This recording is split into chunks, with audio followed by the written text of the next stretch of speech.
காங்கிரஸ் வளர்ச்சிக்கு முட்டுக்கட்டையாக இருப்பது உட்கட்சி பூசல், பல அணியாக செயல்படுவதே காரணம் என்று ராகுல் காந்தி தெரிவித்திருக்கிறார். இது தொடர்பான மேலதிக விவரங்களை எமது செய்தியாளர் புவியரசன் வழங்க கேட்கலாம். புவியரசன், கூடுதல் விவரங்கள். பிரகாஷ், வணக்கம்.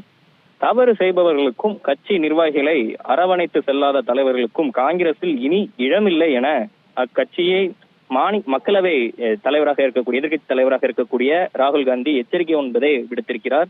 தமிழ்நாடு காங்கிரஸ் கமிட்டியின் மாவட்ட தலைவர்களுக்கான 10 நாட்கள் பயிற்சி முகாம் என்பது கடந்த 23ஆம் தேதி தொடங்கி நடைபெற்று வருகிறது. சென்னையை அடுத்த மாமல்லபுரத்தில் இருக்கும் தமிழ்நாடு சுற்றுலாத்துறையின் கடற்கரை ரிசார்ட்டில் நடைபெற்று வரும் இந்த பயிற்சி முகாமின் நிறைவு விழாவில் அக்கட்சியின் அதாவது மக்களவையின் எதிர்கட்சி தலைவராக இருக்கக்கூடிய ராகுல் காந்தி பங்கெடுத்திருந்தார்.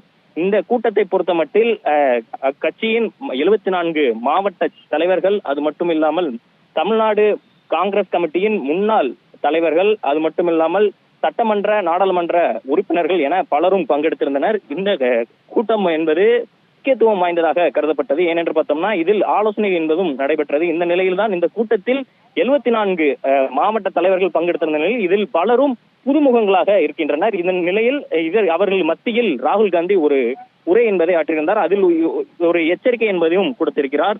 குறிப்பாக பார்த்தோம்னா தமிழகத்தில் காங்கிரஸ் கட்சியின் வளர்ச்சிக்கு முட்டுக்கட்டையாக இருப்பது உட்கட்சி பூசல் மற்றும் பல அணிகளாக செயல்படுவதுதான் காரணம் என்று சுட்டிக்காட்டியிருக்கிறார்.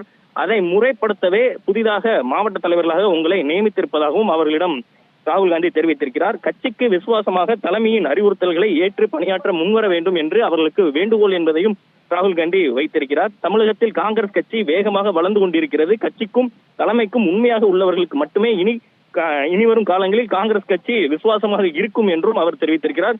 கட்சி நிர்வாகிகளின் செயல்பாடுகளை டெல்லி கண்காணித்து கொண்டிருக்கிறது என்பதை உணர்ந்து செயல்பட வேண்டும் என்பதையும் ராகுல் காந்தி வலியுறுத்தி இருக்கிறார். கட்சியில் தவறு செய்பவர்களுக்கு கட்சி நிர்வாகிகளை அரவணைத்து செல்லாத தலைவர்களுக்கும் இனி காங்கிரஸில் இடமில்லை என்பதையும் ராகுல் காந்தி தீர்க்கமாக தெரியப்படுத்தியிருக்கிறார். அதிக அளவில் இளைஞர்களை கட்சியில் சேர்ப்பதை உறுதிப்படுத்தி பணிகளை மேற்கொள்ளுங்கள், உங்கள் செயல்பாடுகள் கட்சியின் அடுத்த கட்ட முன்னேற்றத்திற்காக இருக்க வேண்டும் என மாவட்ட தலைவர்கள் முன்னிலையில் ராகுல் காந்தி பேசியிருக்கிறார். குறிப்பாக இதில் பார்த்தோம்னா உட்கட்சி பூசல் மற்றும் பல அணிகளாக கோஷ்டியாக செயல்படுவதை சுட்டிக்காட்டியுள்ள ராகுல் காந்தி இனி இதுபோல் செயல்பாடுகள் இருக்கக்கூடாது என்பதற்காகவே இது போன்ற புதிய நிர்வாகிகளை நியமித்திருப்பதாகவும் இனி வரும் காலங்களில் இது போன்ற செயல்பாடுகள் ஏற்பட்டால் தக்க நடவடிக்கைகள் கட்சியின் ரீதியாக எடுக்கப்படும் என்பதையும் வலியுறுத்தி இருக்கிறார். அது மட்டும் இல்லாமல் கட்சியின் நடவடிக்கைக்கும் தலைவர்களின் கட்டுப்பாட்டுக்கும் இணங்கி செயல்பட வேண்டும், இல்லாவிட்டால் காங்கிரஸ் அவர்களுக்கு விசுவாசமாக இருக்காது என்ற ஒரு எச்சரிக்கையும் ராகுல் காந்தி இதன் மூலம் தெரியப்படுத்தியிருக்கிறார். பிரகாஷ்,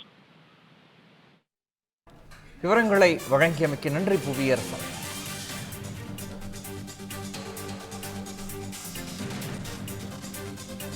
தமிழ் ஜனம் சேனலை சப்ஸ்கிரைப் பண்ணாம பார்த்துட்டு இருந்தீங்கன்னா மறக்காம சப்ஸ்கிரைப் பண்ணிடுங்க.